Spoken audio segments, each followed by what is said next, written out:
A gente bem realizar o encontro de hoje, todos de pé, e vamos rezar a oração que Cristo nos ensinou. Vamos lá? Pai nosso que estais no céu, santificado seja o vosso nome, venha a nós o vosso reino, seja feita a vossa vontade, assim na terra como no céu.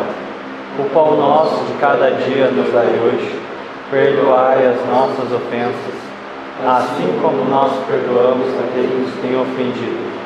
E não os deixeis cair em tentação, mas livrai-nos do mal. Amém. Bom, o encontro de hoje é um especial aos 135 anos da abolição da escravatura, que fará aniversário do dia 13 de maio. Então, para a gente começar, a Boni vai recitar uma poesia de autoria dela mesma, em homenagem à Princesa Isabel. Boni, distribui para o pessoal? Sim, eu trouxe um para cada um. Gostaria que vocês ficassem com essas cópias. No final tem meu contato, se alguém quiser falar comigo depois. Eu agradeço muito a oportunidade que vocês estão me dando de estar aqui. Eu fico muito emocionada que nós fazemos parte de um grupo de brasileiros que não se vende. Não importa se é direita, esquerda, lateral. A gente quer a verdade. E a verdade é que a família imperial fundou esse país.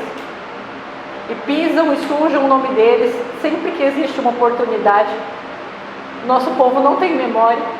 Eu me choco de saber que existem pessoas que não sabiam quem era Dom Pedro, quem foi José Bonifácio. Eu conheço pessoas que levam susto quando esses nomes são pronunciados. Então, um país sem memória, um país sem história, é um país onde os cidadãos são manipulados. Então, nós fazemos parte de um grupo de pessoas também que não se vende por prestígio ou por dinheiro. Porque se a família imperial brasileira estivesse no poder até hoje, como na Inglaterra, milhões estariam aqui. Como eles não estão mais no poder, nós estamos aqui só para honrá-los, sem pedir nada em troca. Nós somos pessoas puras de caráter e de alma. Primeira coisa que eu queria dizer. Segunda coisa que eu queria dizer é que a minha primeira filha, eu tenho 2, estou grávida do terceiro, se chama Arabella Leopoldina Isabel Rossi, em homenagem às 2 maiores mulheres da história do nosso país. A princesa Leopoldina auxiliou na nossa independência, nem está nos livros de história. Milhões de crianças e adolescentes não sabem que ela existiu. Princesa Isabel pagou com a vida para corrigir um erro que ela não cometeu. E uma vez, num sarau de poesia livre, eu li essa poesia e um grupo esquerdista ameaçou me bater. Só que tinha um segurança no local e eles afinaram. Chegou nesse ponto. Nós falamos de uma heroína nacional e as pessoas te ameaçam de agressão física. Nós fazemos parte de um grupo de pessoas que não apoia isso. Essas flores brancas também é um para cada um, porque é o símbolo do abolicionismo. A princesa Isabel usava, Joaquim Nabuco, Rui Barbosa, os maiores nomes que construíram esse país usavam flores brancas e eram recebidos. Ela comprou alforria de inúmeros escravos, era recebida com respeito nos quilombos e até chegou a dizer que não podia só soltá-los, tinha que indenizá-los, inseri-los na sociedade, ou se criaria uma ferida que perduraria. Até hoje essa ferida está aí. Nunca esqueceremos a princesa. Princesa na terra, rainha na história.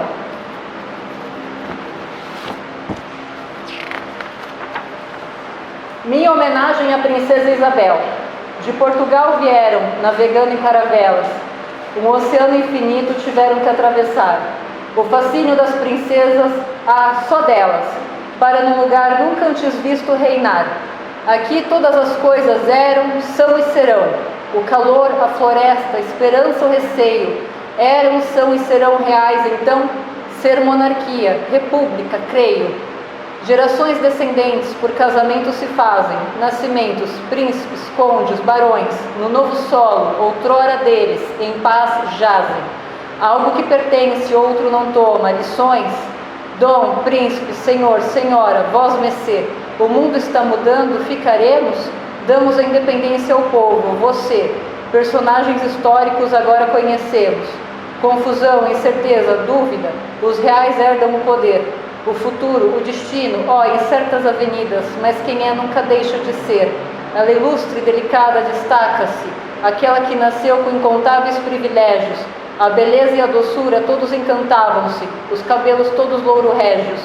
seus amigos, os simplórios, os intelectuais, gratidão para a santa que amava. Todas as belas obras que fez são leais. Para essa mesma santa uma coroa dava. Ela, amante da verdade e da justiça, não gostava de ver a crueldade. A liberdade assinou com força, a lei de ouro cheia de humanidade. Cumpriu sua missão com elegância. Maria Antonieta na França, Elizabeth no Império. Isabel, no seu coração nunca houve ganância. Princesa do Brasil, teve o amor como critério. Nosso mundo pertence às mulheres. Dão a vida, o sangue, o homem pondera. A vida sem receita, mas cheia de colheres. Século depois, a realeza volta da espera.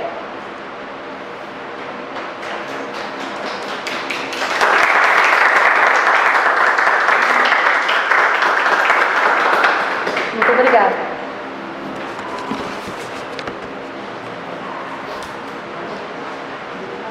Onde eu posso sentar?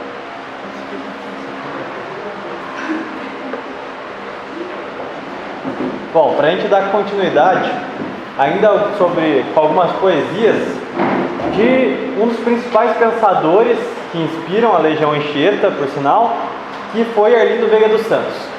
Para quem não conhece quem foi esse homem, ele nasceu em 1902, viveu até 1978. Ele foi o responsável por criar o primeiro movimento monarquista popular do Brasil, não mais ligado à nobreza e às famílias do Império, mas agora de cunho popular. Ele era um homem que vem de família pobre, seus pais eram cozinheiros, e ele consegue se graduar em filosofia pela Faculdade de São Paulo. E lá ele começa a montar um apostolado como militante católico, mas também ele é um dos grandes idealizadores do nacionalismo brasileiro. Ele é tido como o pai do neomonarquismo. Ele funda o primeiro movimento negro de massas, que foi a Frente Negra Brasileira. Só que, diferentemente do que a gente conhece hoje pelo movimento negro, não tinha uma visão divisionista da história. Louvava de Quilombo dos Palmares a Princesa Isabel. Ele foi um forte isabelista, ele fez entrevistas, catalogou diversos ex-abolicionistas, ex-escravos que ainda estavam vivos com a idade avançada nos anos 20.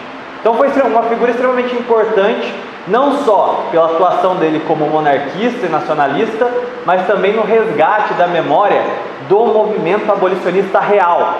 Aqueles que lutaram e integraram a Guarda Negra, a guarda da Princesa Isabel.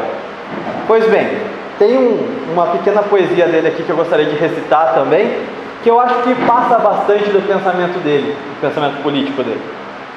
Africano, africano, o seu sangue me ufana, ferve dentro de mim, dá-me o vigor dos bravos. Não, desonra não é ter sangue de escravos, quando ao seu cativeiro o heroísmo se irmana. Se do teu sangue nobre a pátria se envergonha, lute por ela sempre e reage com a medonha. Potência que assombrou nas rochas de Palmares, doutras vem a traição, porém tu, na atalaia, vê-la pelo Brasil para que não decaia, o brilho da nação que vem de seus altares. Tem um segundo texto que ele escreveu como uma coluna do jornal Clarim da Alvorada, que eu acho que também é bastante pertinente para os dias de hoje. É Isabel de Orleans. Existiam no seu império entes miseráveis, rebotalhos humanos, degradados. Faltavam-lhes mais que a vida, faltava-lhes a liberdade, pois essa brasileira angélica comprou-lhes a liberdade. Pois essa brasileira angélica comprou-lhes a liberdade. Pelo seu trono, pelo seu vasto império. Deu-se então um milagre. Nestes farrapos de gente, brotou uma consciência, surgiu uma alma. Sentiram-se humanos e não simples máquinas ou animais. Dona Isabel de Orleans é santa brasileira e como santa deve ser venerada. Boa tarde a todos.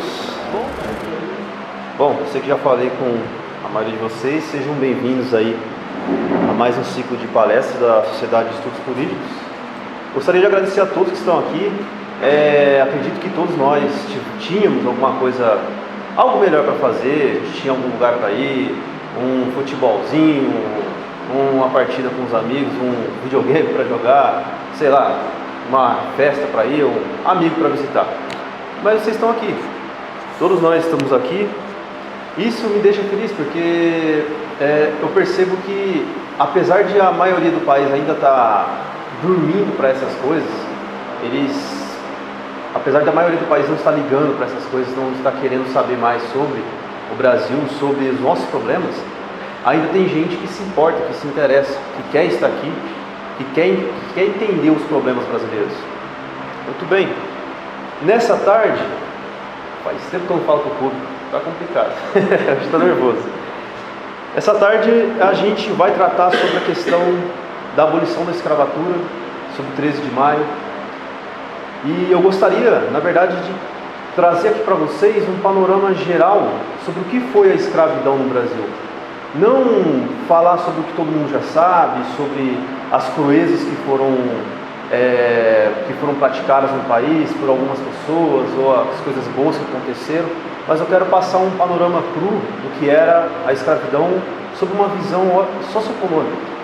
Como que a escravidão ela era dada aqui no Brasil, como ela começou, por que ela começou, com quais pessoas ela começou e por que ela demorou tanto para terminar. E eu acho que é importante a gente entender isso, para a gente entender também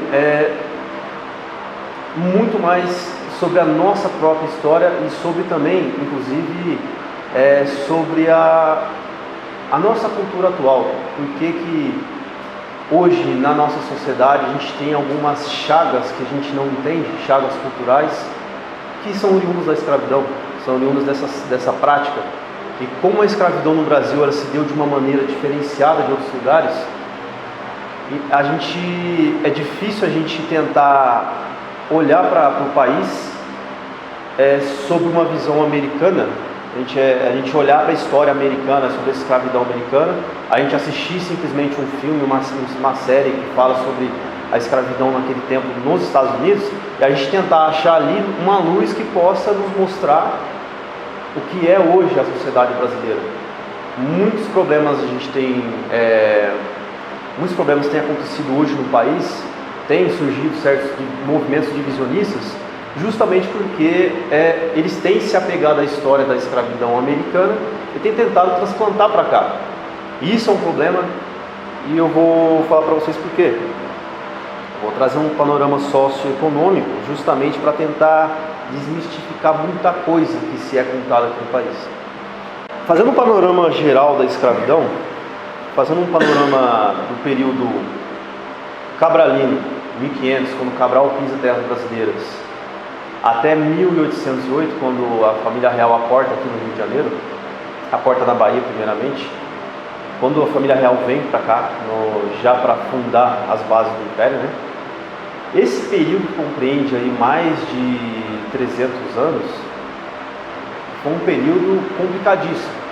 Quando Portugal vem para o país, quando os portugueses eles vêm para o país, eles encontram o Brasil, eles encontram não uma Índia já com uma sociedade minimamente estabelecida, uma sociedade sedentária, uma sociedade onde já havia criação de gado, onde já havia uma agricultura estabelecida, já havia toda uma estrutura econômica estabelecida.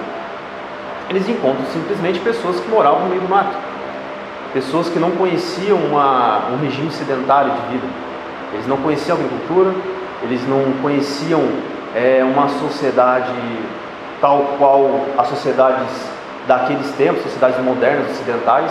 Eles não tinham esse regime social, eles não tinham uma vivência comunitária tão larga, em larga escala, como os europeus, os indo-europeus, os povos indo-europeus, os orientais, até os africanos já conheciam.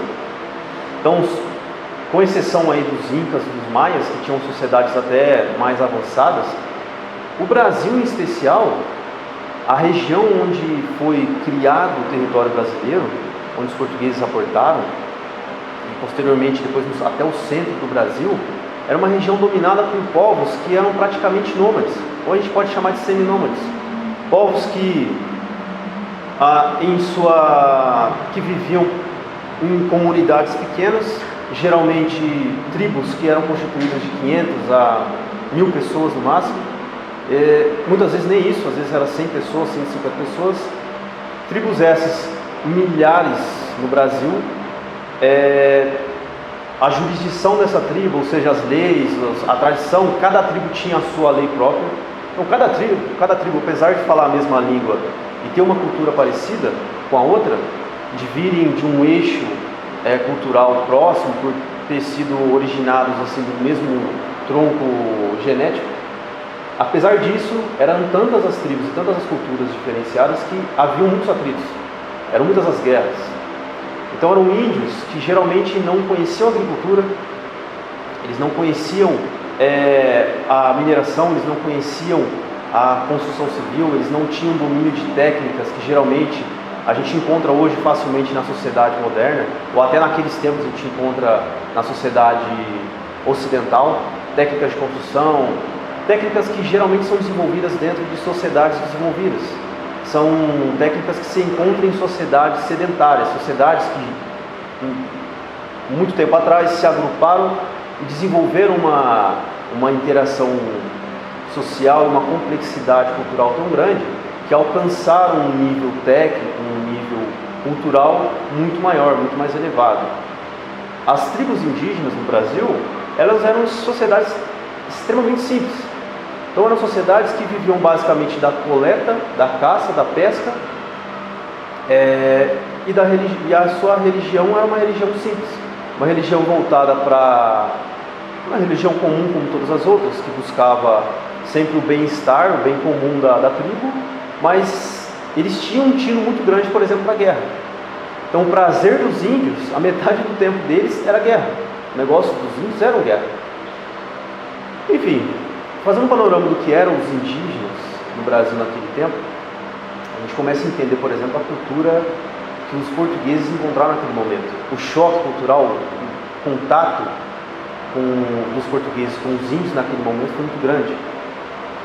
Nisso os portugueses já aportando no Brasil com caravelas, com naus, com tecnologia, canhões, eles já estavam pujantes tecnologicamente e culturalmente, vinham de uma cultura europeia que estavam em ascensão, eles estavam se ascendendo culturalmente e economicamente. Então, os portugueses, nesse choque com os indígenas, eles veem também que muita coisa há para fazer.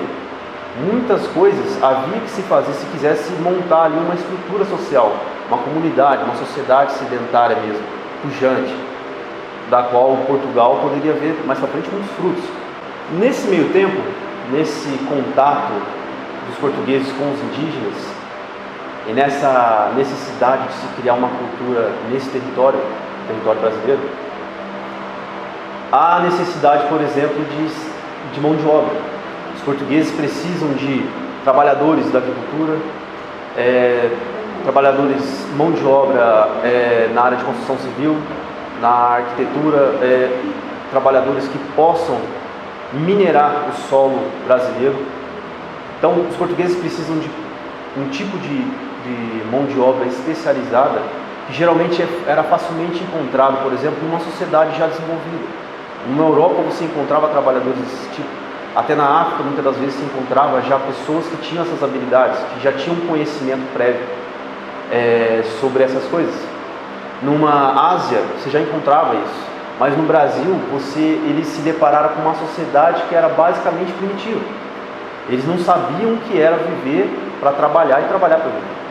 A vida deles era coletar e aproveitar a vida. E guerrear, matar.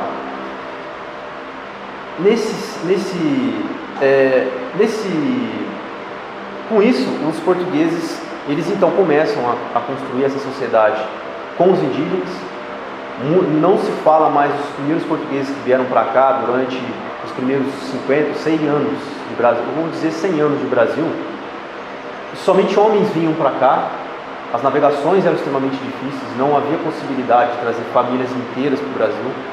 Então eles vinham para cá, muitas das vezes, sob o risco de naufrágio, sob o risco de terem problemas no caminho e de não chegarem às terras brasileiras. Então foi uma aventura que eles fizeram. Eles se aventuraram para o Brasil e vieram para o Brasil com uma única missão: criar uma sociedade, criar um lugar onde Portugal pudesse alcançar não somente religiosamente, mas economicamente e culturalmente. Eles precisavam criar uma sociedade brasileira naquele momento. Então o Brasil surge ali naquele momento com a aliança dos portugueses com os índios. Os portugueses se aliando com os índios, eles casam com filhas de caciques, com filhas de índios importantes. Isso nasce os primeiros brasileiros mestiços, os miscigenados. Ou podemos chamar de cafuso, né? Mameluco, isso. Muito obrigado. Então, nesse tempo, os portugueses começam a criar ali uma sociedade brasileira, uma comunidade brasileira extra-europeia. Muito bem, em cima dessa sociedade, os portugueses eles começam a criar essa sociedade, só que os filhos desses portugueses com os índios, geralmente eram criados dentro da cultura tupi. Eles tinham sim o conhecimento de algo da cultura portuguesa, eles tinham conhecimento de algumas coisas. A religião, por exemplo, católica, ela conseguiu amalgamar essas pessoas ali numa comunidade maior do que as tribos que já existiam. Criou-se uma comunidade maior sob o guarda-chuva católico, só que ainda assim a cultura de base naquele momento era ainda a cultura tupi. Então era muito difícil de se extrair dali trabalhadores que pudessem trabalhar naquele momento, e trabalhadores que estivessem dispostos, que estivessem aculturados numa maneira que eles pudessem trazer lucro, o lucro necessário para poder criar essa comunidade portuguesa. Foi aí que, assim, já os portugueses, olhando para isso, olhando a dificuldade que eles tinham de extrair, vamos dizer, não lucro, mas extrair uma mão de obra possível, capaz para poder criar essa sociedade de base no território brasileiro, esse novo território português, extra-português. Eles viram essa dificuldade e viram também outra coisa. Eles viram que, por exemplo, os índios, eles tinham eles não tinham o hábito de trabalhar da mesma maneira dos europeus, mas eles tinham facilidade para as guerras. E eles eram aliados desses indígenas. E sendo aliados desses indígenas, muitas das vezes eles viam os indígenas brasileiros utilizarem, por exemplo, eles viam os indígenas brasileiros pegarem os índios vencidos, consumi-los em rituais antropofágicos, ou seja, eles assavam os índios inimigos e comiam esses índios inimigos, como se fosse comida mesmo, uma maneira com o propósito de absorver, de acordo com a religião deles, de absorver a alma desses índios guerreiros. Então a intenção dos índios era essa, e eles ainda praticavam muito isso nos primeiros momentos de colônia portuguesa. Os portugueses, vendo isso, juntamente com os padres, juntamente com as autoridades religiosas do Brasil, eles viam que tinham que acabar com isso, mas viam também potencial nesses índios que eram capturados. Eles viam que havia ali a possibilidade de utilizar esses índios como mão de obra, ao invés de matá-los, ao invés de fazer qualquer outra coisa. E eles disseram, por que não utilizá-los como mão de obra, ao invés de vocês praticar esses pecados, praticar tais pecados? Por que vocês não abandonam isso e vamos utilizar eles então para construir nossas comunidades como escravos? E daí surgem então os primeiros escravos no território brasileiro. Essa comunidade, estou falando de uma maneira bem crua, tá? Não estou querendo meter o pau nos portugueses, também muito menos os índios, nem nada. Eu só quero mostrar o que foi mesmo, o que era o panorama do Brasil naquele momento, como que era aquele momento, como se deu. Enfim, quando eles então começam a utilizar índios, inimigos, vencidos, como escravos para poder construir, para serem utilizados na sua mão de obra, eles se deparam com o mesmo problema que eles viam com os índios aliados. Esses índios não tinham a facilidade de entender, eles não tinham a prática, geralmente, que um indivíduo de comunidade sedentária tinha de trabalhar. Eles não conheciam o regime sedentário, eles não tinham conhecimento, eles não tinham a prática de simplesmente parar anos da sua vida, trabalhar para construir algo, para ganhar dinheiro em cima disso. Eles não tinham esse conhecimento, não tinham as habilidades necessárias e também não tinham essa vontade. Eles estavam muito bem vivendo numa comunidade nômade, Eles estavam bem estabelecidos com a vida que eles tinham. Para eles era caçar, coletar comida no mato, comer, guerrear e acabou. Essa era a vida do indígena. E muitos desses indígenas, eles, não sei se você já deve ter ouvido isso na escola, muitos deles preferiam morrer, principalmente os guerreiros, eles preferiam serem mortos, ao invés de trabalhar como escravo para outro povo inimigo. Justamente porque isso era uma desonra para eles. Então muitos desses morriam, eles se matavam eles se matavam com a intenção de se auto-honrar, vamos dizer assim, de guardar a sua honra própria como inimigo vencido. Era muito melhor para eles isso do que simplesmente se entregar como escravo a vida inteira. Eles preferiam morrer ao invés de serem escravos. Muito bem, fora as doenças que haviam naqueles tempos, que infelizmente os europeus trouxeram, sem saber, claro, para o país, isso acabou, junto com as doenças, junto com esses fatos, isso acabou meio que complicando a situação do índio como mão de obra no país. E devido a todos esses fatores, os próprios religiosos, os próprios católicos que estavam aqui no país, os padres, muitos deles se uniram para tentar ir na corte e acabar com isso, acabar com essa escravidão indígena. Mesmo que os povos que fossem escravizados fossem inimigos, eles queriam catequizar esses índios, eles queriam inseri-los dentro da nova comunidade, dessa nova comunidade que estava nascendo. Acontecendo todas essas coisas, com essas complicações, todos esses problemas dentro dessa nova comunidade que estava surgindo, havia uma demanda cada vez maior por trabalhadores e uma possibilidade de se utilizar cada vez menor os próprios índios. O que eles fizeram então foi o quê? Os portugueses, conhecendo o território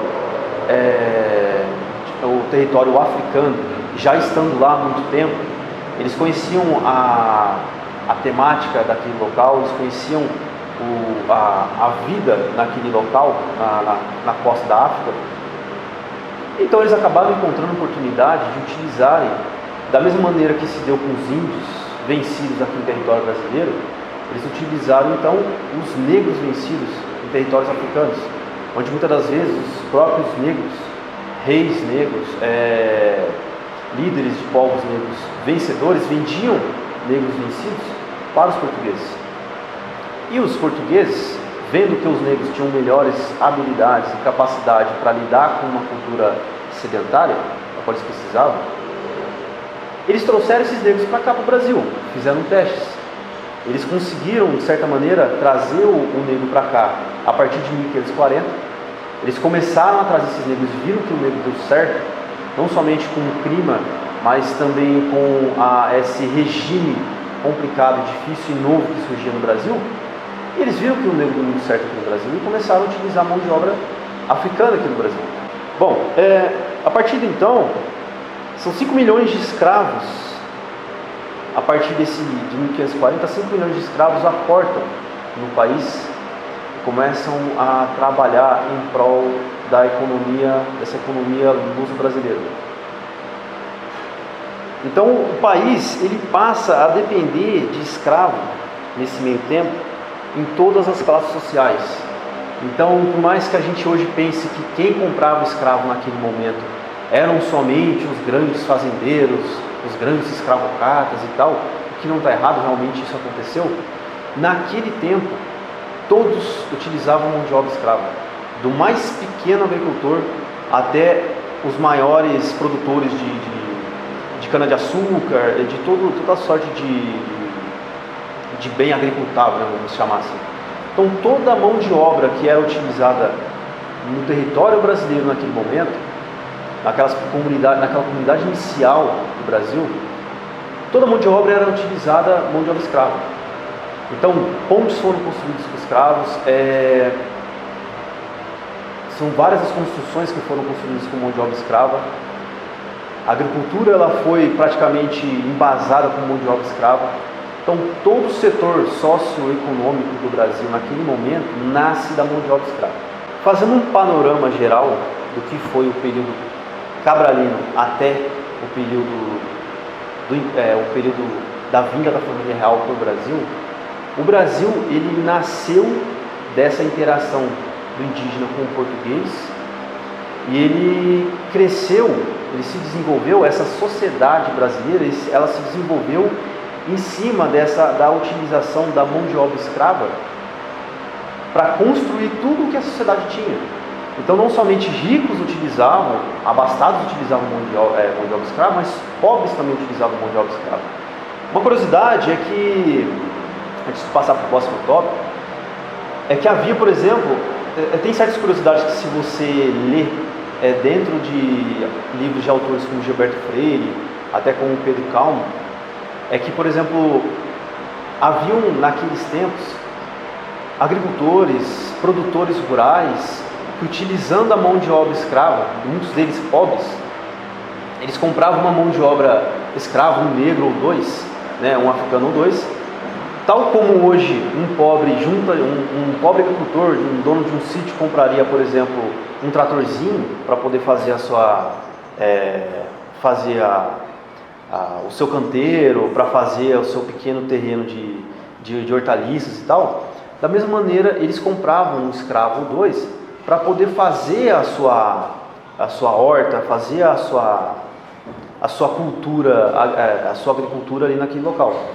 Eles usavam esses negros para trabalhar a sua terra, que eram um ou dois, e eles viviam uma situação tão deplorável, tão complicada, e de maneira muito simples. Eles simplesmente faziam o seguinte: quando eles davam comida, por exemplo, para os negros, geralmente quando eles alimentavam esses escravos, eles davam a melhor comida.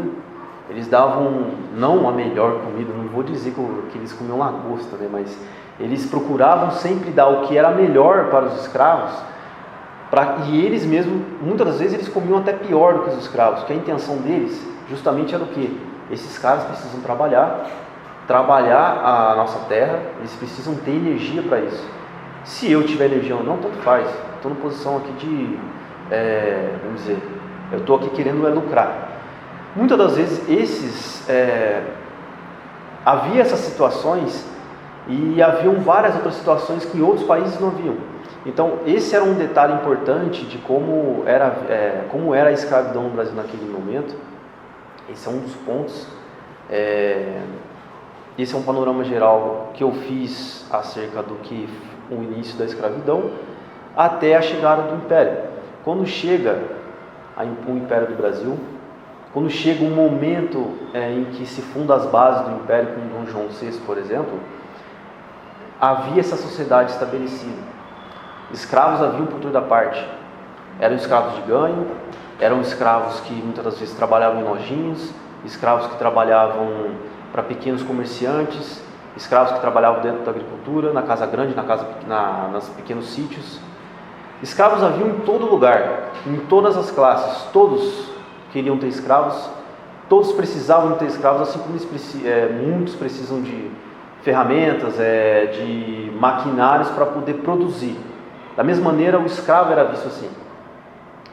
Muito bem, com a chegada da família real para o Brasil, naquele momento efervescente da Europa, pós período iluminista, um momento em que o iluminismo fervia, apesar das críticas que a gente tem, muitas das coisas que são oriundas naquele momento, daquele período iluminista, justamente é a questão da liberdade.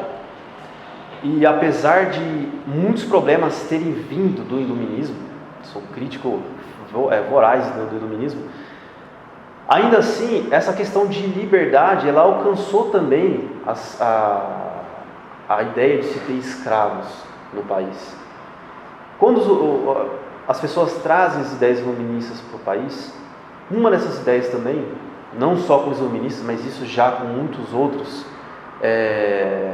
com os próprios clérigos, os próprios católicos já tinham esse ideal, vamos dizer, de libertação dos escravos, mas isso se massificou após a vinda da família real em 1808. Então isso meio que se tornou popular. Depois disso foi feito um trabalho imenso de cultura, de literatura, em jornais, em mídia daquele momento, daquela época, para poder condenar a escravidão como um mal a ser combatido no país. Então, a partir daquele momento, as pessoas das classes mais baixas, médias, até as mais altas, elas começam a entender que aquilo ali era um problema, que aquilo ali não deveria mais acontecer na sociedade, que aquilo ali deveria acabar. Naquele momento, a escravidão no Brasil, vamos dizer, os escravos no Brasil, a quantidade deles no país era de praticamente metade da população do Brasil. Então, naquele tempo, se eu não me engano, havia em torno de 10 a 15 milhões de pessoas vivendo aqui no território brasileiro. Metade praticamente eram escravos. Isso era um problema para o país. Isso as próprias autoridades políticas, autoridades régias, eles já viam nisso um problema porque sabiam que era uma massa em potencial que poderia se rebelar contra o país.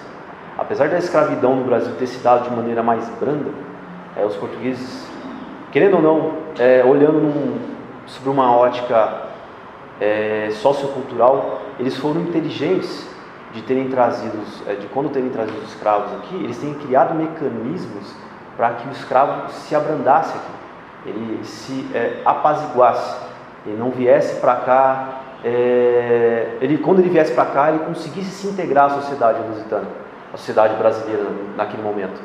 Então, leis foram criadas para que os escravos, por exemplo, eles pudessem trabalhar nos fins de semana para poder ganhar dinheiro. Então eles tinham que trabalhar de segunda a sexta, sábado e domingo. Aconteceu muito disso. De eles trabalharem sábado e domingo para poder ganhar o próprio dinheiro. Escravos aqui no Brasil, isso é único no mundo, poderiam, por exemplo, juntar dinheiro, comprar a sua própria liberdade. Então eles poderiam trabalhar fim de semana, juntar dinheiro durante anos e comprar a própria liberdade. Coisas muito doidas que aconteceram aqui, por exemplo, também, é que escravos aqui poderiam ter escravos. Poderiam juntar dinheiro, trabalhando no fim de semana, comprar outro escravo de ganho, e esse escravo trabalhar para ele enquanto ele trabalhava para o seu senhor. E nisso ele comprava a liberdade dele com o dinheiro que ele ganhou em cima também do escravo que ele teve. Então no Brasil, a escravidão teve esse panorama, tudo foi muito louco. Então, esse era o panorama cultural daquele momento até 1808. Com a chegada de Dom João VI ao Brasil, existe então uma força. E dos mestiços, dos caboclos que falam, né? Como é que eram tratados na sociedade? Cara, os caboclos eram integrados à sociedade.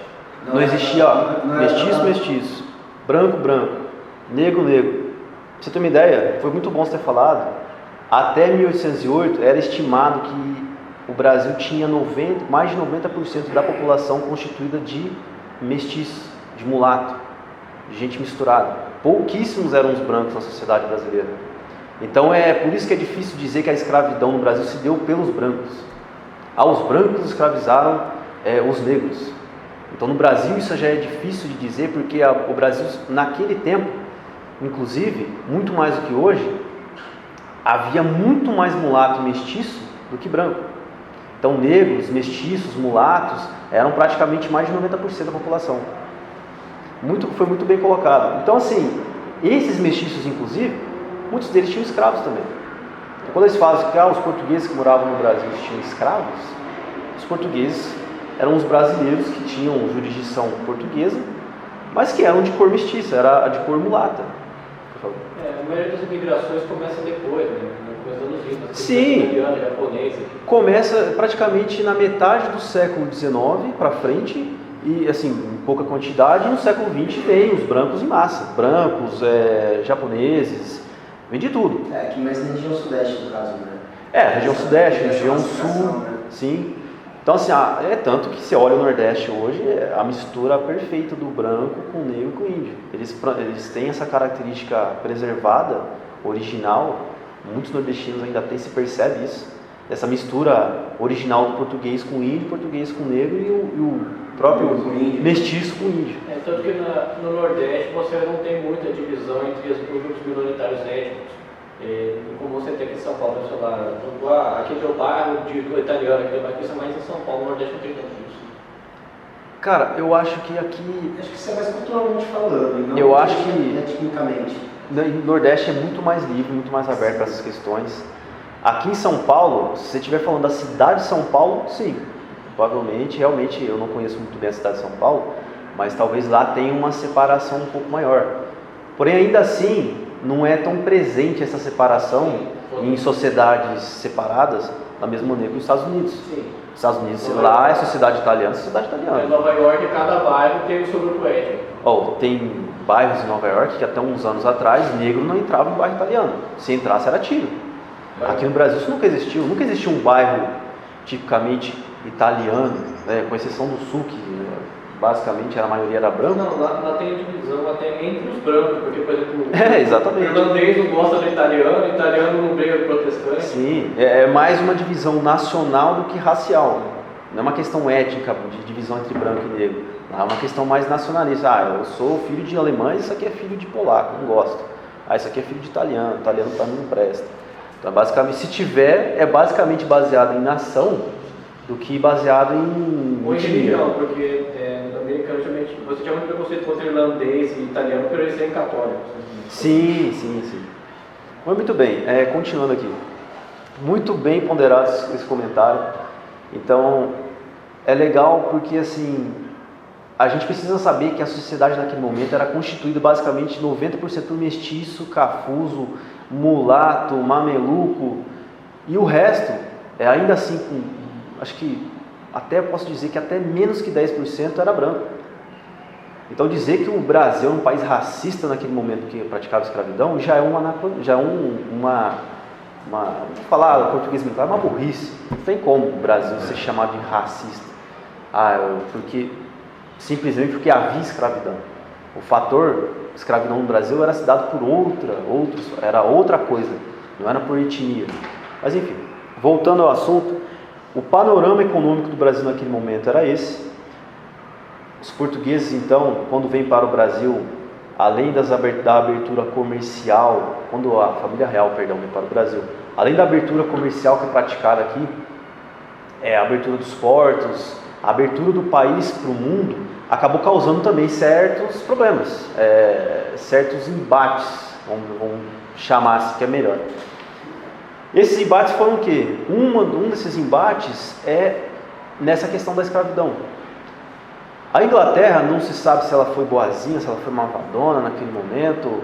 Eu não creio que tenha sido simplesmente por bondade. A Inglaterra, ela pregou fortemente naquele momento, ela era a maior potência militar e econômica daquele momento, no século XIX. Eles pregavam o fim da escravidão em todos os territórios ultramarinos, em todos os territórios europeus, fora da Europa. E com isso, o Brasil, vendo já que precisava também de se livrar desse problema da escravidão, havia esse ideal católico prévio já de findar a escravidão, mas havia também agora as ideias iluministas, ideias modernas, de liberdade, etc. Eles querendo combinar todo esse ideal da qual eles estavam se embebendo, eles querendo unir esse ideal com algo prático, eles quiseram então dar fim à escravidão.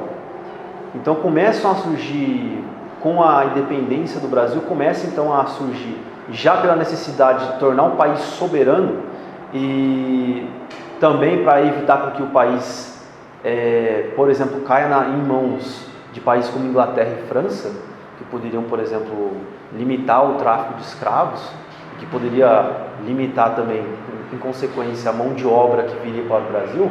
Eles queriam então dar fim ao tráfico negreiro e fazer com que o país dependesse agora daquelas pessoas que estão ali dentro, para que dentro do território eles tivessem jurisdição. Claro que havia um fator moralizante também, eles queriam dar fim à escravidão, mas havia esse fator econômico também. Não podemos depender de fatores externos, de mão de obra vinda de outros lugares, justamente no momento em que está se pregando muito fortemente pelo fim da escravidão, e isso pode causar depois problemas em nossa economia. Então vamos dar fim nisso logo. Já é um problema moral, agora vai virar um problema econômico, vamos dar fim nisso logo. Então a partir desse tempo, começam as primeiras iniciativas, os primeiros trabalhos para poder dar fim à escravidão. Primeiro vem a lei, são 4 as leis de abolimento mais importantes da escravidão no Império, e a primeira delas é a Lei Eusébio de Queiroz, que foi criada justamente por Eusébio de Queiroz, a lei número 581, de 4 de setembro de 1850. E essa lei proibia o tráfico de negros africanos para o Brasil, justamente por esses fatores que eu disse. A vinda de mais mão de obra externa para cá e o aculturamento desses africanos aqui poderiam ser problemas futuros. Depender de mão de obra externa poderia ser um problema futuro para o país. Isso poderia dar problemas à própria soberania do país, porque a gente ia ficar dependente da própria marinha inglesa, que dominava os mares.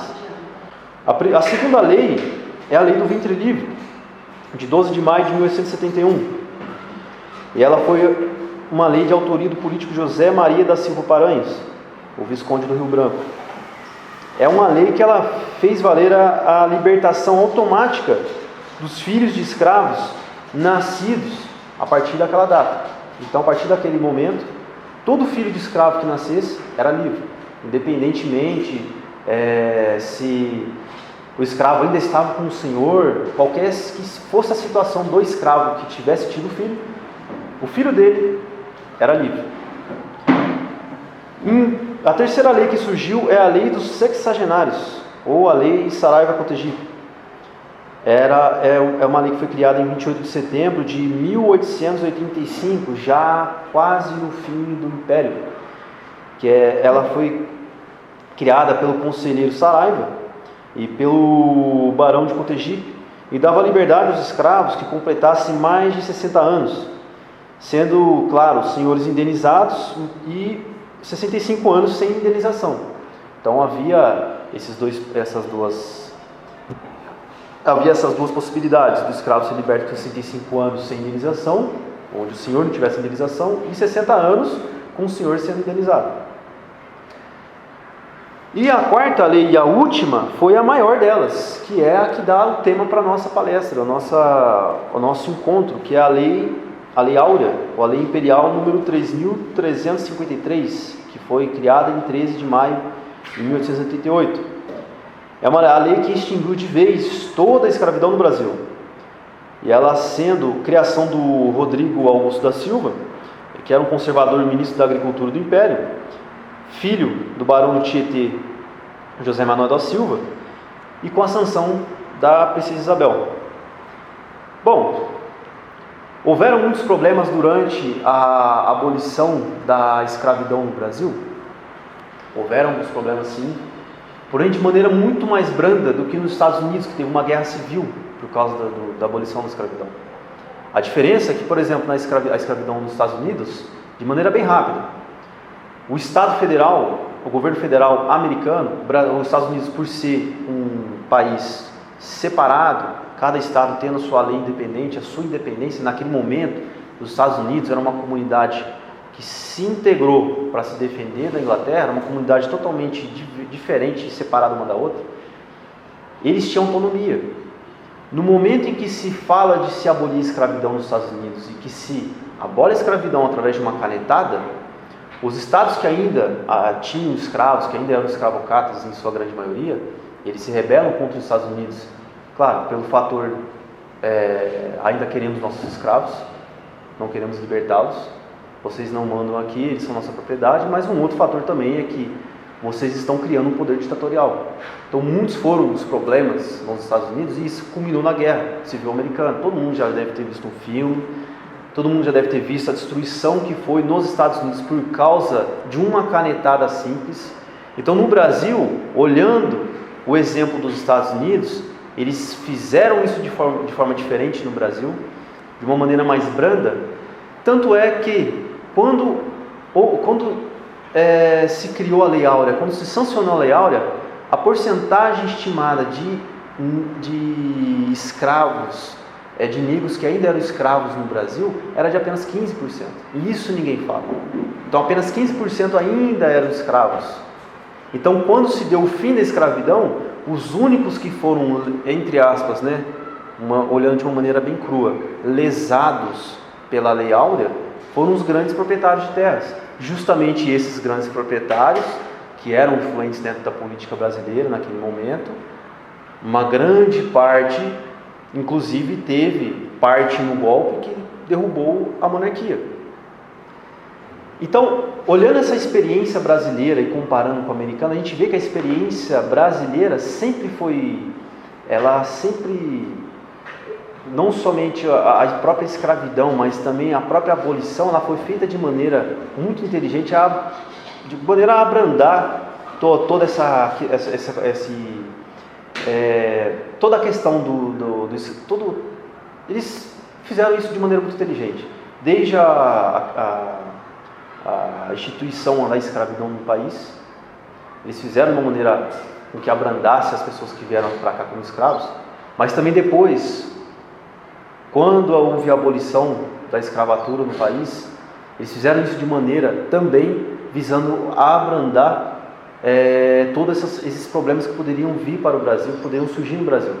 Da mesma maneira, eles não queriam ter os mesmos problemas, por exemplo, que eles viram que que os Estados Unidos teve com essa questão. Inclusive, isso é algo que, apesar de ainda a gente ter chagas da escravidão no país, a gente ter chagas desse momento complicado no nosso país, né, dessa cultura, cara, a gente ainda assim preservou muito dessa união étnica que hoje nós temos no Brasil. A gente tem uma liberdade muito maior falando de raça, de etnia, que, por exemplo, hoje nos Estados Unidos, isso ainda é tabu. Os Estados Unidos ainda enfrenta muitos problemas raciais, oriundo da sua própria cultura escravagista, da própria maneira com que eles lidaram com a escravidão no país. Então o Brasil lidou com isso de maneira muito mais consciente. Apesar de não ter sido perfeita, ainda assim foi uma maneira muito mais inteligente. Para concluir, a escravidão no Brasil ela era uma questão muito mais econômica, não racial simplesmente. Apesar de eu não negar que havia, sim, claro, em todo lugar há esse racismo velado, entre aspas, em todo lugar do mundo. No Brasil sempre isso teve, porém não é um racismo estrutural. Apesar da escravidão ter sido uma escravidão majoritariamente de africanos, não era uma escravidão racial, baseada em raças. É tanto que no Império, ainda assim, os escravos livres poderiam ser políticos, poderiam ser chefes de gabinete do Império, por exemplo. Os negros poderiam também muito bem ser escritores, serem advogados, engenheiros, assim como a gente teve muitos nomes que se destacaram naquele período, justamente por terem sido grandes nomes e eram negros. André Rebouças, Machado de Assis, você tem o próprio Gama também. Então a nossa história, a maneira como se deu a escravidão no Brasil, ela não foi simplesmente uma questão racial, por um ponto racial, foi mais por um ponto econômico. Então ela se iniciou por uma questão econômica e ela terminou por uma questão econômica, mas também muito mais por uma questão moral. No Brasil, o fim da escravidão foi muito mais tranquilo, muito melhor do que, por exemplo, nos Estados Unidos. Os negros eles conseguem até hoje, né, se integrar na sociedade brasileira, porque eles já estavam integrados. Apesar de isso falando culturalmente, não, claro, né, houve problemas educacionais, mas numa questão cultural, onde negros poderiam conviver com brancos, com índios, com mestiços, no Brasil isso deu de maneira muito mais simples e muito mais tranquila. Bom, aí são alguns problemas que eu vejo nessa questão da escravidão no país. Eu acredito que a questão da escravidão no país, os problemas reais que realmente viraram um legado da própria escravidão, não são problemas tipicamente raciais. Para mim são problemas mais culturais. O primeiro problema é que a escravidão no país em todo esse tempo, ela causou a dependência paternal, quase paternal, do escravo com seu senhor. E isso se perpetuou nas comunidades mais pobres, mais simples, principalmente entre os negros.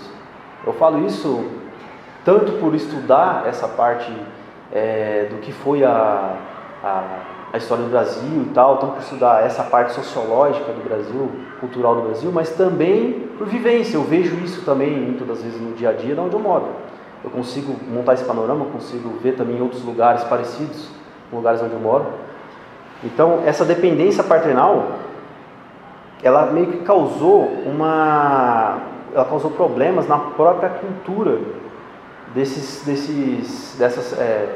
dessa comunidade, vamos chamar assim, né?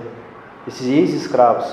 E o real problema da redução da cultura dos cativos é que, primeiro, eles tiveram o esvaziamento dos seus valores, apesar de serem valores estranhos ao próprio cristianismo. Quando eles são trazidos para cá, esses negros eles são esvaziados dos seus valores, das suas tradições próprias, dos seus legados familiares e do senso de comunidade. Esse era o maior problema. Essa condição do escravo, essa condição do africano, primeiro do índio, depois do africano, há uma condição de escravo, faz com que ele se esvazie de todo o senso de comunidade que ele tinha, de toda a cultura, e ele se torne uma pessoa simplesmente dependente do seu senhor. Então ele não precisa ter valores, ele não precisa ter virtudes, ele simplesmente precisa obedecer. E isso, quando dá-se o fim da escravidão, isso, por mais que todo mundo fale que o negro precise, eles não tiveram um ensino técnico que a Princesa Isabel queria dar, que o Império queria dar para eles, muito bem, legal isso daí, só que o problema cultural que eles tiveram foi muito mais profundo do que simplesmente a falta de ensino educacional, técnico. Era um problema de ordem cultural muito mais profundo, ordem moral. Então, esses são os problemas, que eu acredito que são os maiores problemas hoje, que são legado da escravidão, que eu acredito que ainda estão presentes dentro da cultura brasileira e dentro dessa cultura talvez de maneira menor, mas assim, ainda estão presentes dentro da cultura social do Brasil. Essas questões são questões que ainda fazem com que o país, muitas das vezes, não consigam avançar moralmente, até culturalmente, em relação a outros países. Apesar de a gente ainda ter muitas virtudes em relação a outros países europeus, até os Estados Unidos, outros países desenvolvidos, ainda assim a gente temos problemas que nós temos que resolver. E cabe a nós resolver. Agora, como resolver? Eu acredito que somente através da fé e do estudo e do ensino, né? É isso. Falei demais. Gostaria de começar com algumas curiosidades históricas, que eu acho que a gente foi um tanto quanto light demais com o quão áspera a história do Brasil pode ser. Alguém já viu um fosso artesanal? Geralmente fazendas antigas tem.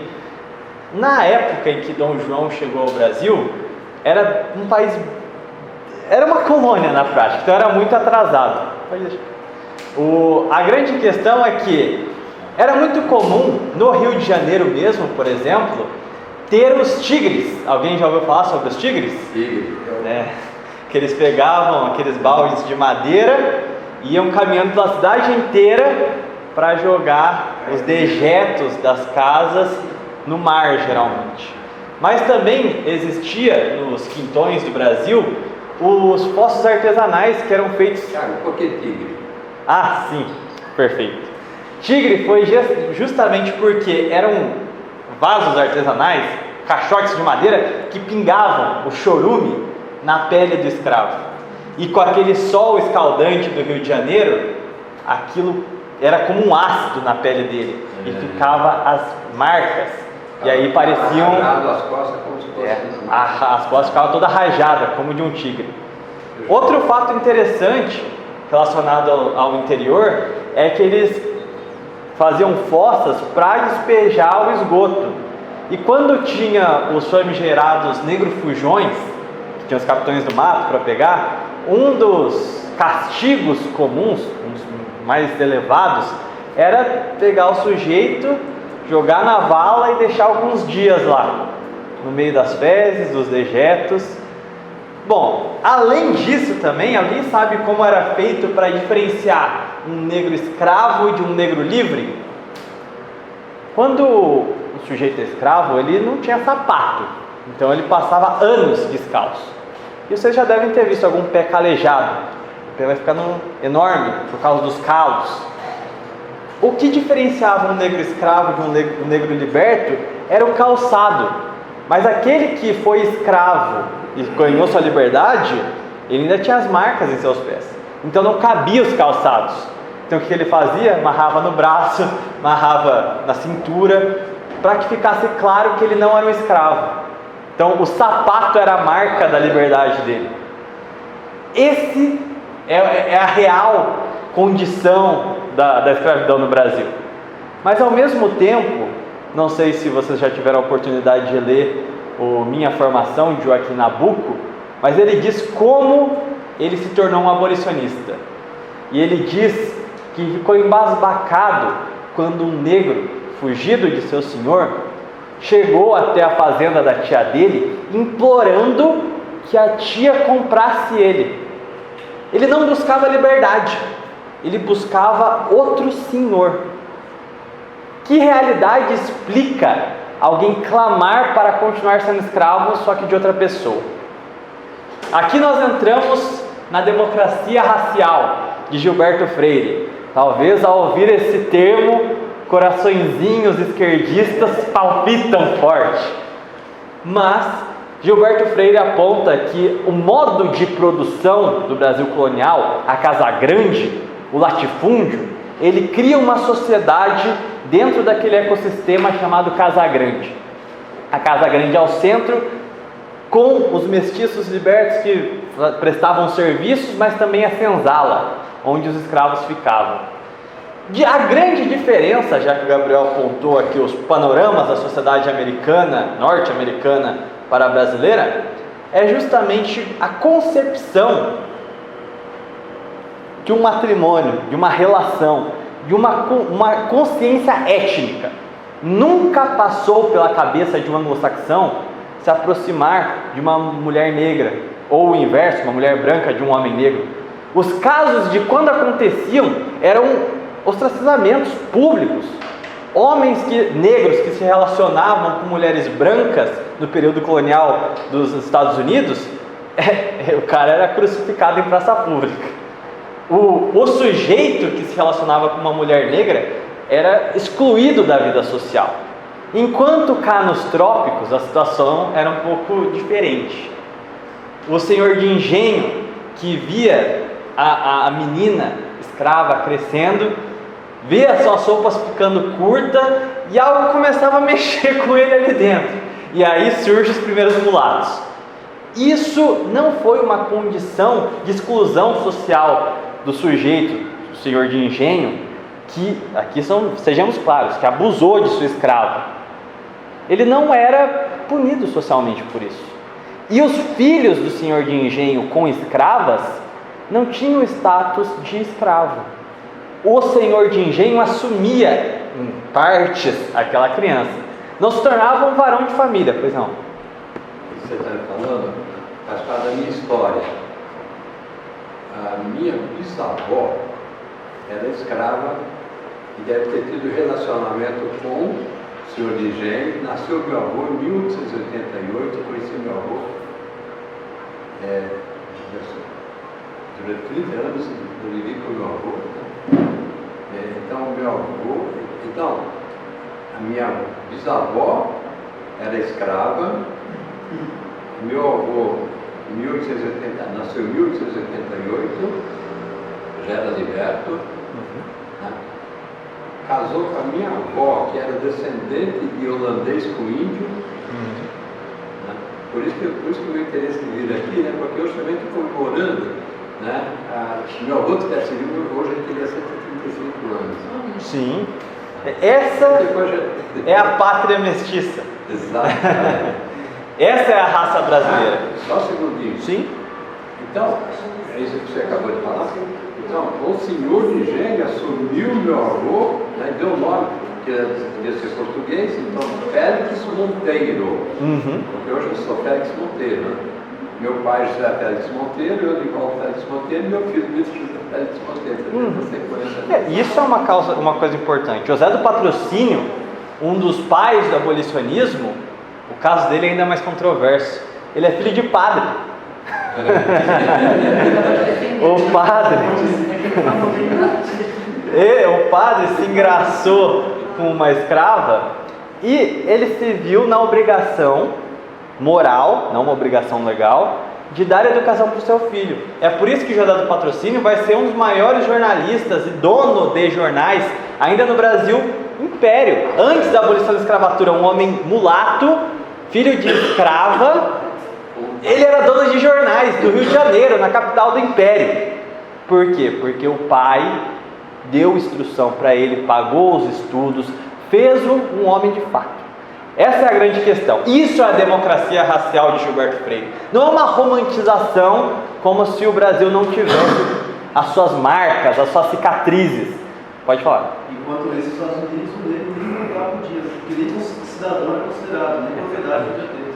A grande questão é justamente essa. A democracia racial não é negar o passado obscuro que nós temos, sim, mas é tirar o ouro. É a grande questão de São Tomás, né? Não há um mal do qual você não possa tirar um bem.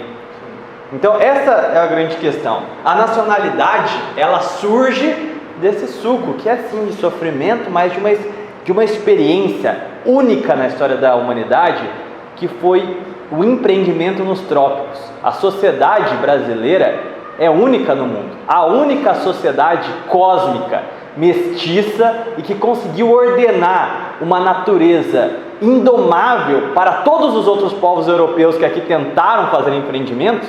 Nós fomos a mistura que conseguiu domar tudo isso. A grande questão aqui, que eu acho interessante a gente pontuar, para a gente não entrar em searas antropológicas, a gente observar o contexto histórico em que o Império se colocou.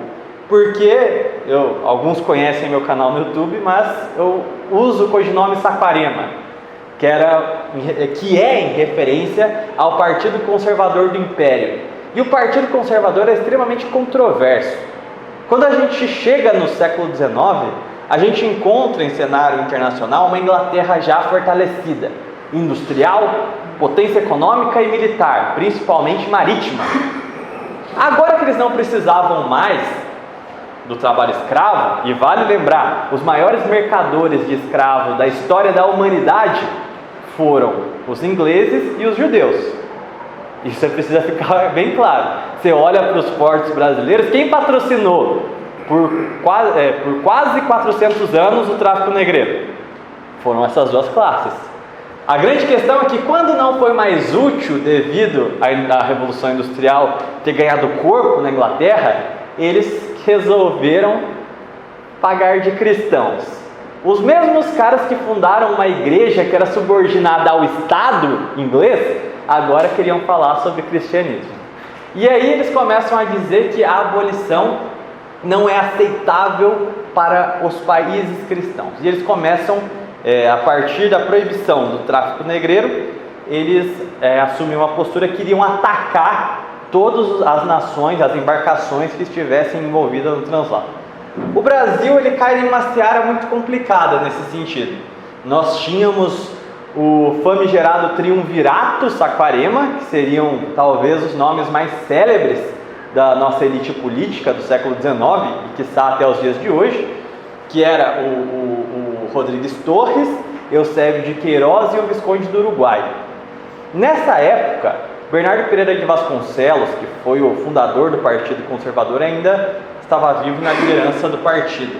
E em 1930, ali nos finalmente do primeiro reinado, já estava derretendo, a gente tem a pressão inglesa para nós suprimirmos o tráfico negreiro. Vem a lei para inglês ver, que dá nome à expressão, né? Só que isso não se sustenta. E aí a gente precisa analisar o momento da independência. O Brasil não tinha condições para competir em mercado internacional como uma potência industrial. Não tinha nenhum surto industrial acontecendo no Brasil no começo do século XIX. Então, ele era dependente das commodities. Não que a gente dependa hoje em dia de commodities, né, gente? É uma realidade já muito superada, né? Mas a gente era totalmente dependente e não se tinham as tecnologias do campo ainda. A Inglaterra conseguiu abolir a escravidão porque ela fez engenhos no campo e ela não precisava alimentar o resto do mundo. Então, para ela era razoavelmente fácil abolir a escravidão no seu campo agrário. Agora, o Brasil É uma grande fazenda, principalmente naquele período. Então não era possível fazer isso na independência.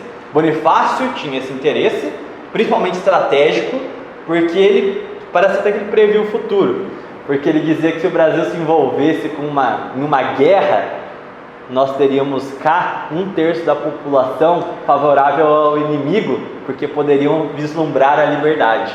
Aqui ele se referia aos escravos, que mediante uma guerra viriam como uma possibilidade a hora de conquistar essa liberdade. Então, ser um país escravocrata era extremamente perigoso. Além disso, também a gente tem lá os sonetos do Dom Pedro I, que escrevia de maneira anônima, que era contra a escravidão. Mas o fato é que a realidade, a economia se sobrepôs. Não era possível acabar com a escravidão naquele momento. Porque a gente tinha Guerra da Cisplatina, a gente tinha contraído dívidas para o reconhecimento internacional do Brasil como um país independente, e a gente não tinha qualquer outra forma de suprimir a mão de obra no campo. Tanto é que depois, que nem foi comentado pelo Gabriel, só na década de 60, 70 do século XIX, que vai começar a vir alemão e italiano, com o fim de substituir a mão de obra escrava por mão de obra remunerada. Quem tem bisavô italiano sabe muito bem como era essa remuneração. Eles foram meio que neo-escravizados também, os italianos. Eles também. Mas a grande questão vai se arrastando, que a gente chega em 1850 com uma máquina nacional já estabelecida, graças... Pois não? Aí já estava na Guerra do Paraguai, né? Não, ainda não. Não? Mas... Paraguai é 64. Só que utilizaram parte do governo para parte da guerra? Sim, e o projeto do Solano Lopes era justamente contar com os escravos se rebelando contra o Brasil para apoiar o Paraguai e derrotar o Brasil assim. O que não aconteceu. Mas olha como o Bonifácio foi visionário. O que ele previu quase chegou às vias de fato na Guerra do Paraguai. A grande questão é que o período regencial, quando o Brasil estava sem imperador, acaba em 1838, quando assume o regente Pedro de Araújo Lima, talvez um dos maiores estadistas da nossa história e que nem mesmo os ditos conservadores lembram do nome. Adoram ovacionar o Reagan, Margaret Thatcher, mas aparentemente os conservadores de verdade, pais da nação, não tem muita importância para essa galerinha da bandeirinha de Israel, né?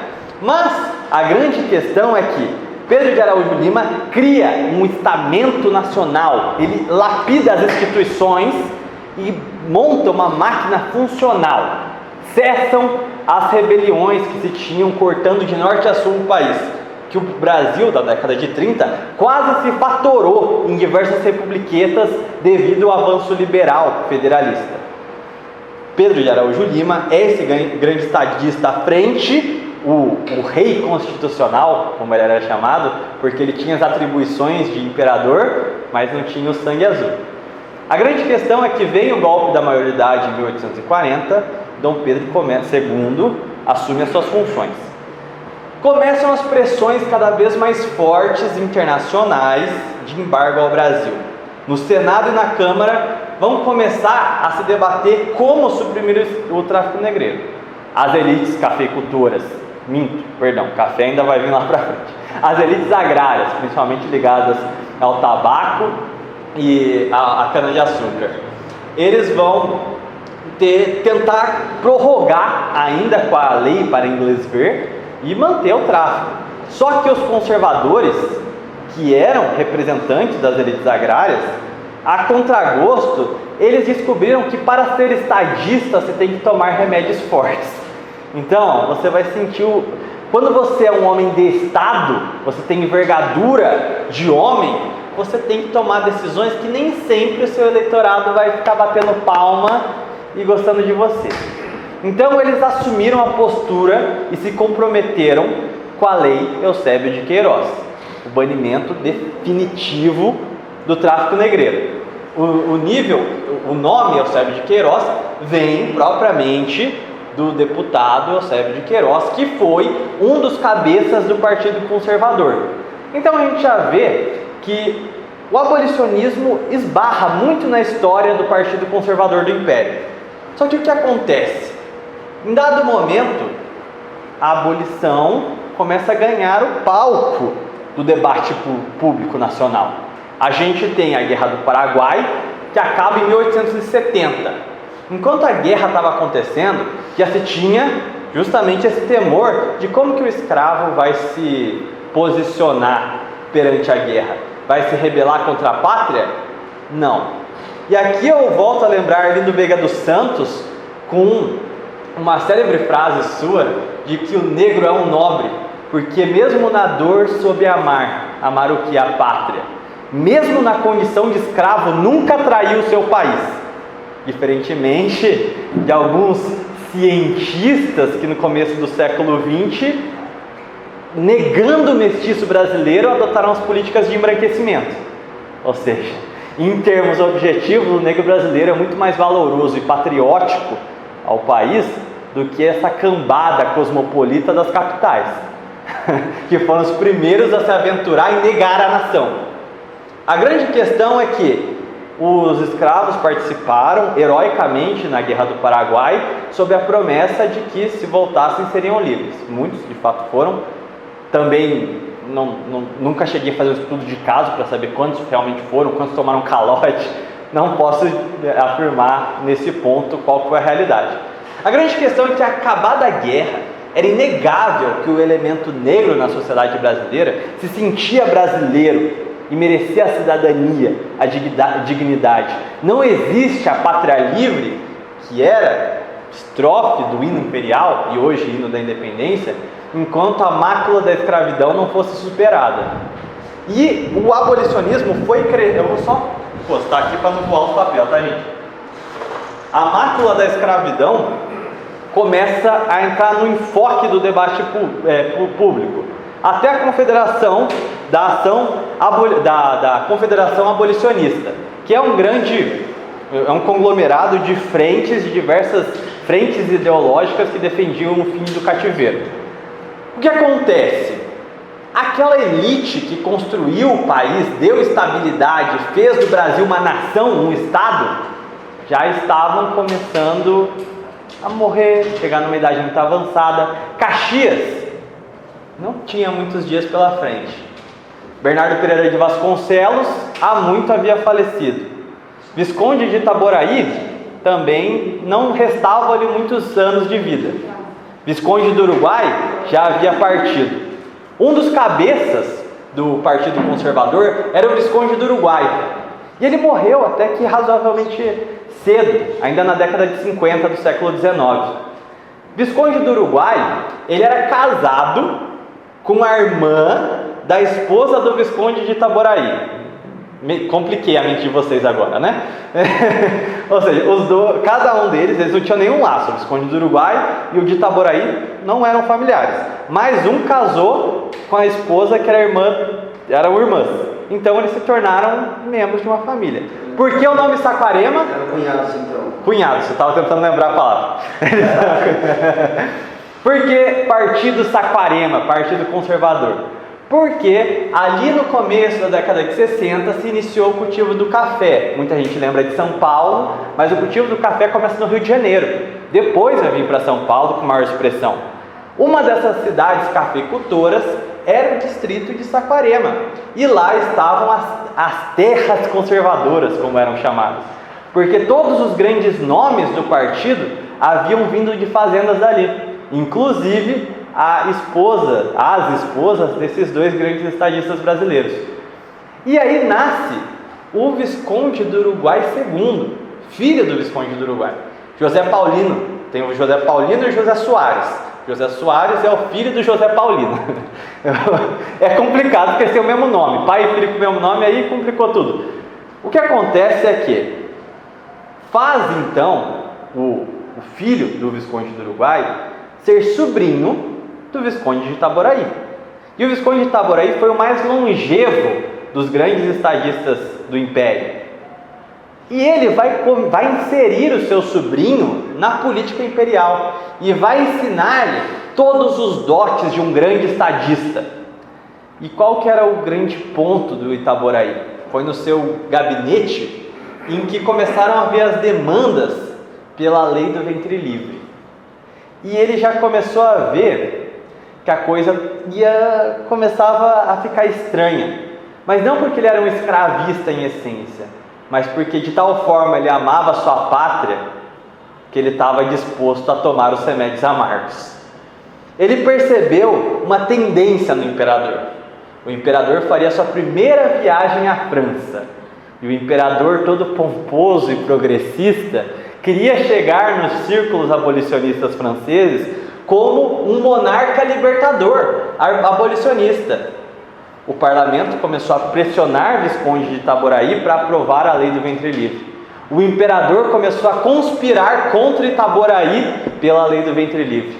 E Itaboraí sabia que se fizesse as coisas às pressas, sem conversar com as elites econômicas do país, o que aconteceria seria um golpe de Estado. Eles se virariam contra a coroa.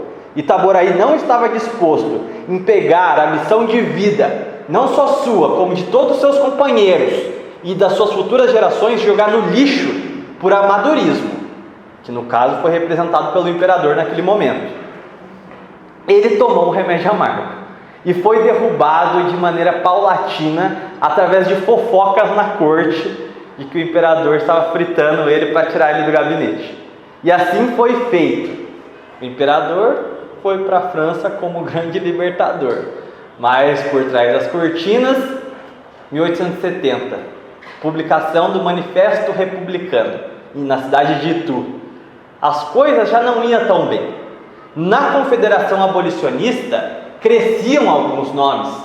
Joaquim Nabuco, o José do Patrocínio, o Antônio Bento, todos monarquistas. Dos republicanos começaram a olhar aquilo e falar, vai sair do Império a abolição. A abolição vai deixar de ser uma pauta republicana. Só que tem um grupo de descontentes, que são os fazendeiros. Vamos propor o quê? Uma república oligárquica. E para lá foram os republicanos. Jogaram o negro brasileiro na lata do lixo como nada fosse. Agora a abolição não mais era importante, porque o que era importante era a república, fosse a qualquer preço. E assim começaram as conspirações ainda na década de 70. Alguns eventos vão ser importantes, e aqui nós precisamos, até porque a princesa está em processo de beatificação, nós abrimos esse encontro falando sobre a sua santidade, e aqui entra algumas características. Primeiramente, seu esposo, Conde Dan, muito interessante. No dia em que o Barão do Rio Branco, Paranhos, que o Gabriel citou, ia ser empossado como presidente do Conselho de Ministros, sucedendo Itaboraí, o que aconteceu? Esse sujeito resolveu fazer uma festa em loja maçônica. Ele com toda a elite imperial, inclusive padres, indo para lojas maçônicas. Conde Dan foi convidado em carta aberta para prestigiar o célebre estadista imperial. Conde Dan respondeu: pois bem sabem que sou católico, não posso frequentar tais casas. Então, ali já foi o momento em que a guerra foi declarada contra a princesa Isabel. Campanhas das mais sórdidas e baixas contra ela, dizendo que ela não era apta a governar porque era mulher, porque ela seria manobrada pelo seu esposo reacionário francês, como se ele não tivesse legitimidade para governar. A grande questão, que é engraçado, é que o mesmo senhor Paranhos, Barão do Rio Branco, ele entrou em uma polêmica que viria a se desdobrar no fim do Império, para ser mais claro. O senhor Paranhos, ele viu que tinha um tal bispo de Olinda e Recife, que ele não estava respeitando o padroado. Padroado, para quem não sabe, o Brasil era um estado confessional católico, era a religião oficial do estado. A igreja, nos tempos áureos da Idade Média, quando ainda existiam reis santos, conferia um aval para eles. Olha, para que uma bula, uma encíclica, seja válida em território deste reino, tem que ter o aval do monarca. O Brasil, graças por ser uma extensão, um herdeiro do Império Português, recebeu essa graça. Então tudo que o Papa vamos dizer assim, sancionava as encíclicas dele, para ter validade no Brasil, tinha que ser aprovado pelo imperador. E onde estava o imperador? Falando lá sobre a Belle Époque francesa, sobre o iluminismo e o progressismo da sociedade moderna. O Papa proibiu o casamento entre católicos e maçons. Ele foi incisivo. O bispo, corretamente, seguiu as ordens do Papa, mas o imperador Dom Pedro II, como tinha muitos ministros maçons, não quis aceitar a recomendação papal. O que aconteceu é que o bispo fez valer a vontade do Papa. E aí o que aconteceu? O senhor Paranhos, maçom de grau elevado, disse que o bispo era funcionário público e se não acata as ordens do Estado Nacional, merece cadeia. E o imperador o que fez? Concordou. O bispo de Olinda e Recife foi preso e obrigado, e foi submetido a trabalhos forçados. Princesa Isabel estava em viagem ao país natal de seu marido, Conde d'Eu, na França. Quando soube da notícia, mandou uma carta muito educada a seu papai, falando: tome jeito, né? A grande questão é que ela volta e advoga em nome de Dom Vital, strike 2. Ou seja, Conde d'Eu já não quis ir na festinha maçônica. Princesa Isabel mandou soltar Dom Vital. Ela era católica, chamavam de ultramontanos aqueles que seguiam o Papa. Ou seja, aquele que era minimamente católico era tido como radical. Não que isso aconteça hoje em dia, não é mesmo? A grande questão é que aí vem o terceiro, aí é fora, né? Que foi quando a princesa começou a participar da Confederação Abolicionista. E aí que o nariz dos cafeicultores torceu de fato, né? A maior parte maçom também já não via como boa coisa ela ser católica e ainda abolicionista. Ainda ter piedade com o próximo. Aí não dá, né? O que aconteceu foi que ela começou a financiar o quilombo de Leblon, que era um quilombo no Rio de Janeiro, na capital imperial. E depois disso, ela começou a ir em cidades, distribuir alforrias. Tem um ato dela, se não me falha a memória, foi na cidade do Rio de Janeiro, em que em um dia só ela comprou 100 alforrias para acabar com a escravidão na cidade do Rio. Não tenho certeza se é literalmente na capital, eu sei que foi no estado do Rio de Janeiro. Mas ela fez grandes atos que sinalizavam o seu apoio ao fim da escravidão. Tanto que as leis abolicionistas, elas andam nas suas regências. Quando o imperador se afasta, vai fazer alguma viagem, ela quem ficava governando. Porque no Brasil não se tinha essa exclusividade patriarcal. Uma mulher também podia reinar. E isso aí já é uma tradição portuguesa.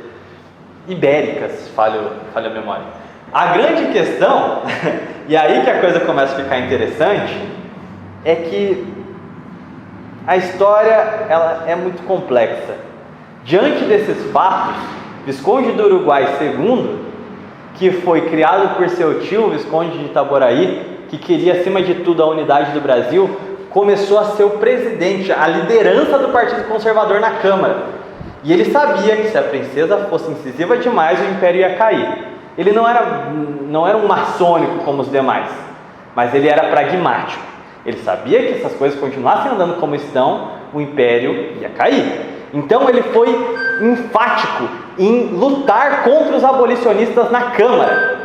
E isso custou caro, porque apenas ele e mais um outro deputado, que me falha mesmo, Barão de Cotegipe, que votaram contra a Lei Áurea. Mas é muito fácil a gente estereotipar e falar: canalha, anti-escravocrata, anti-abolicionista, um escravocrata sujo. Mas vejamos, o tio dele, o homem que o criou, ele havia morrido em desgraça, porque seus últimos dias na vida pública, ele, por se preocupar com a sua nação, havia sido apunhalado pelo imperador, da maneira mais baixa, por vaidade do imperador. Então ele via até como uma questão pessoal, levar à frente a preocupação, o seu estadismo, em falar: olha, se a gente continuar a tocar o projeto do jeito que está, para a abolição da escravatura, Todas as elites que dominam o país vão virar as costas para o império, vocês vão cair e esse país aqui vai cair em anarquia, em desgraça. E estaria mais certeiro, segundo o Visconde do Uruguai? Creio que não. Era um fato. A princesa Isabel, se sacrificando seu trono, ela assumiu essa responsabilidade. Agora, existia de fato um lado certo ou errado nessa disputa entre o Visconde de Uruguai II e a princesa Isabel?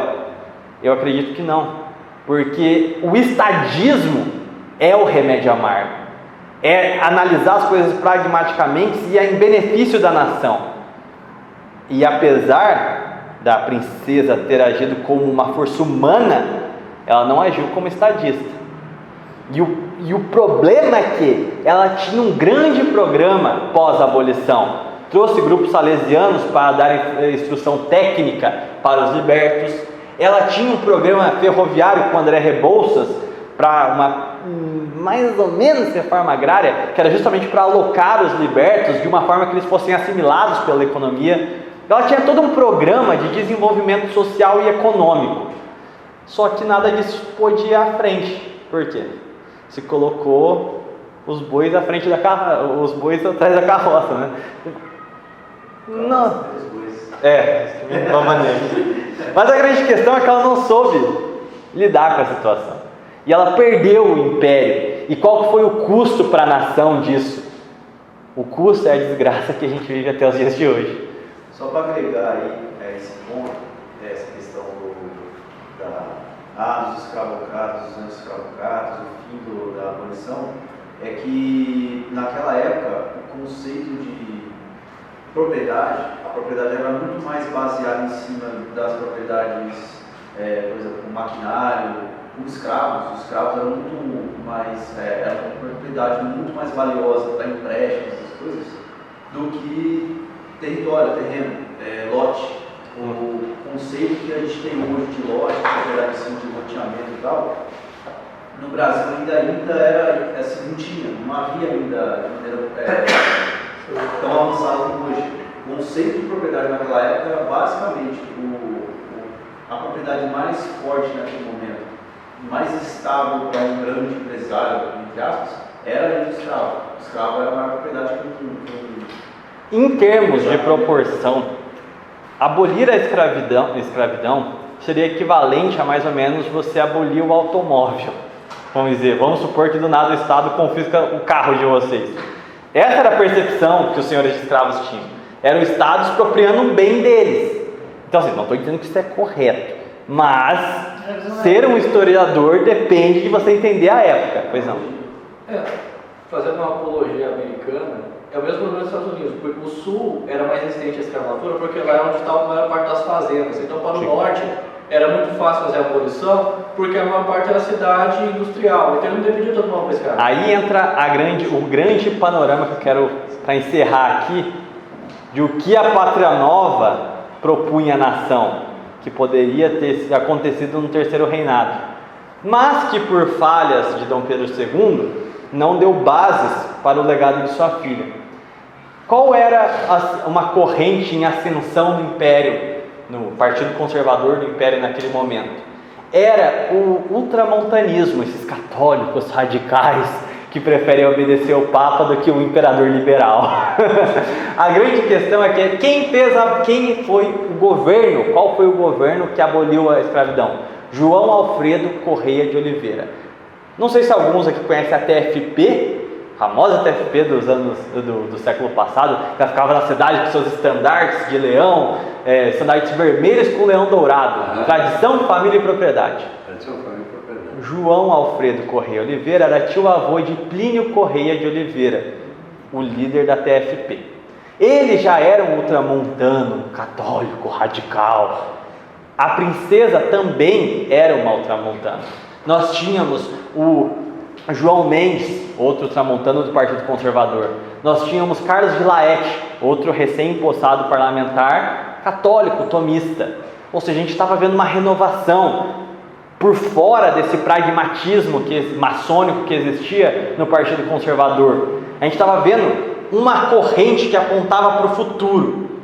Quando a gente olha para a unificação alemã, posteriormente para o processo que vai acontecer na França, todas as nações europeias que conseguiram ter alguma unidade na transição do século XIX para o XX, o que eles fizeram? Um exército forte com uma doutrina de Estado, e no caso do Império Alemão, um exército fiel ao imperador, um militarismo exacerbado, poderoso, capaz de proteger o regime. Como foi que o Império Alemão caiu? Só caiu porque ele se voltou contra o mundo inteiro. Precisou o mundo contra a Alemanha para ela perder a guerra.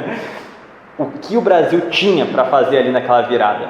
Uma doutrina de Caxias novamente, uma doutrina unificadora, o fortalecimento da identidade personificado na fé, e o exército que saiu vitorioso da Guerra do Paraguai tinha que ter tido uma doutrina de unidade e fidelidade à coroa.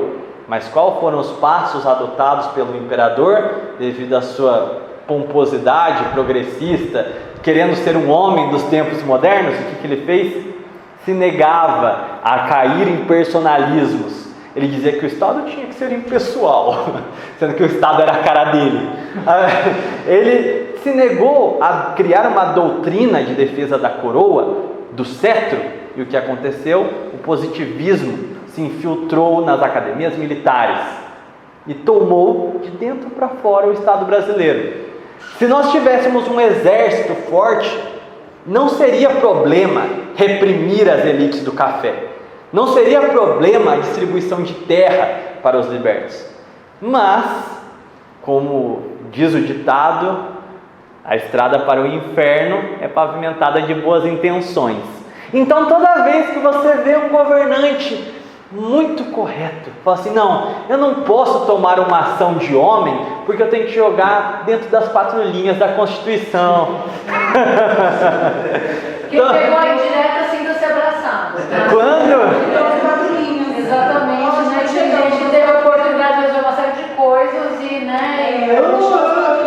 A história do Brasil, nesses momentos marcantes, infelizmente, no seu período moderno, é marcado por esses homens fracos, que não tiveram o gosto por tomar o remédio amargo na hora que a pátria necessitava. A consequência disso é que nós temos hoje uma princesa em processo de beatificação que teve o seu reinado roubado por escravocratas, por gente eugenista, que olhava para a França e Inglaterra e achava que aquilo era futuro, enquanto negava e humilhava os mamelucos, mestiços, cafusos, mulatos. Valeu a pena a república, a democracia liberal e todos os valores da modernidade progressista? É óbvio que não.